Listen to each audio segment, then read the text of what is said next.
Hi, and welcome to Fashion Histories with me, Anita from So What Manchester. Now, today I'm going to be talking to you about something that we in the Western world now take for granted, but it's not always been the case, and that is women wearing trousers. Now, when I talk about men and women in this episode, again, I'm talking it's historical and it's like old fashioned terminology, but that is the time that I'm talking about, which is like, hundreds of years ago. We're talking about sort of the social construct and like gender roles that were expected of men and women. So it's very binary, it's very strict, it's very stuck in the mud. So obviously things are changing and have changed a lot since the 1800s, which is when we're going back to. But when I use those terms, that's what I'm talking about.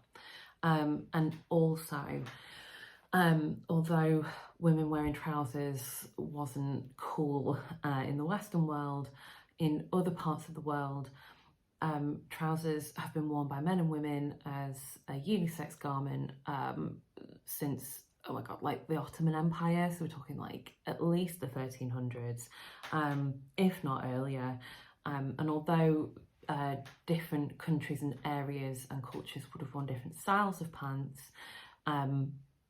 they've been around for an awful long time. And it's just really in the West that it wasn't okay for women to wear these trousers. And I will describe some of those trousers from like other areas that then influenced the West and the freedom that women experienced by being able to wear these trousers.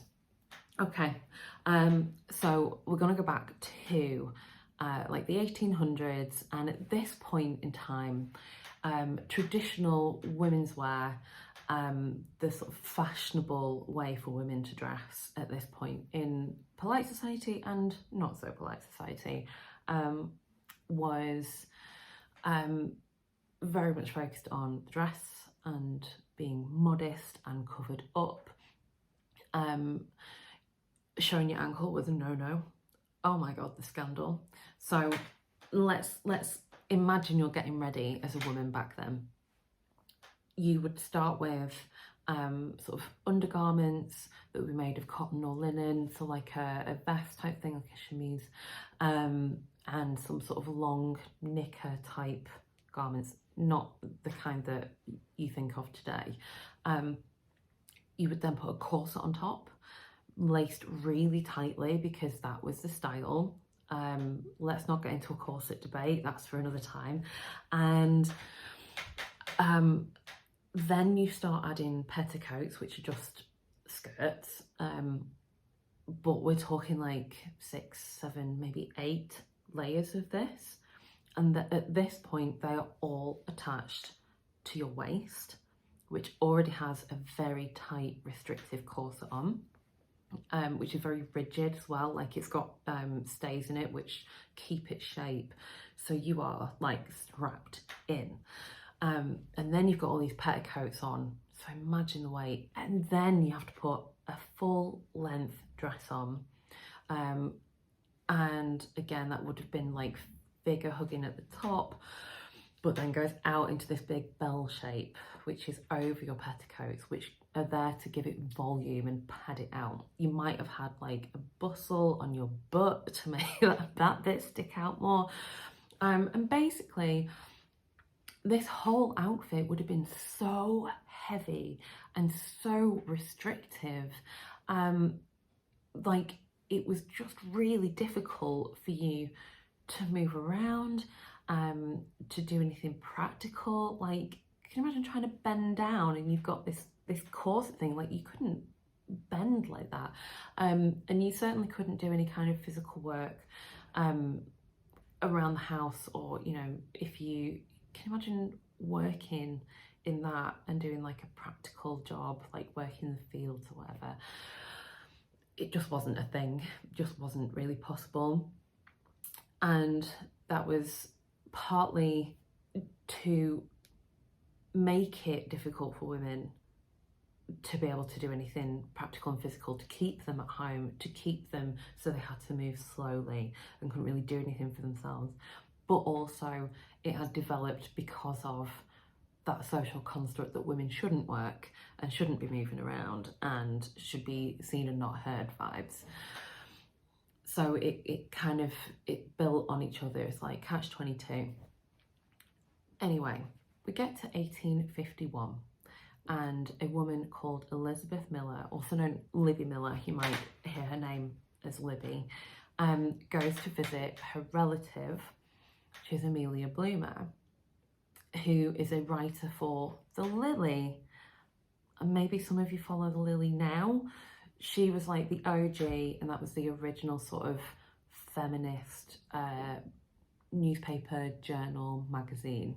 So she was cool. And her relative, like, so Libby goes to visit her, and she's wearing, like, I think it's referred to as a travelling suit, but what she's wearing are called Turkish trousers, based on trousers that, you know, people might have seen travelling around Turkey, because doing the grand tour, and travelling was much, was like a, you know, for the rich, it was like the new thing to do, is go and see these exotic countries and these things that people are wearing. Women wear trousers. So these Turkish trousers had, you know, somehow made their way back and been made, and they were sort of down to your ankles. They weren't tight at the ankles the way proper Turkish trousers would have been, but they so they would have been long trousers but loose, and then she was wearing like a shorter skirt over the top, so you could see that she had two legs. Before this point, it was like women were just this monolith. Like, they didn't have two legs. You didn't want to see that. You couldn't see it. And then like a short jacket over the top. And this is revolutionary. And Amelia Bloomer loves this outfit, and she starts wearing it. And because she is so influential and so popular within the suffrage movement, the temperance movement, the dress reform movement, which was going on in America. She's American, by the way, Amelia Bloomer and Libby. It's also happening in the UK, this movement for women and their independence and freedom.